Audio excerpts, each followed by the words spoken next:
Pierrotters were 5 friends who came together at Brighton University, and they were all interested in performance, and I invited them to come and perform. And then over the years, we've been going for 25 years now, if somebody has dropped out, we've had an audition and replaced them with somebody else. Not necessarily from Brighton, not necessarily somebody that we know well, but somebody who knows the work and is interested in the kind of work that we do.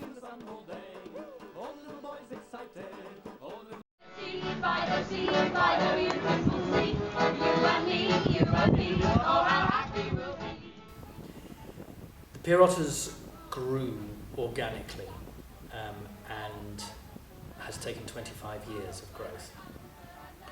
The Pier Echoes was a project with 2 weeks of rehearsal and 2 weeks of performance, in which I hope I've managed to distill the learning of 25 years and convey it to another group who can then reproduce it.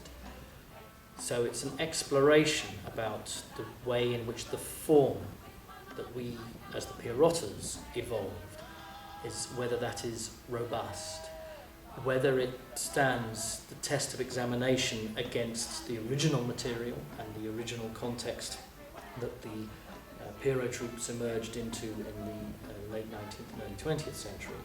Also, how close it is to what emerged in the late 20th century with the Pierrotters, and what aspects of it have their own organic growth from the point at which they start to interact with the audience.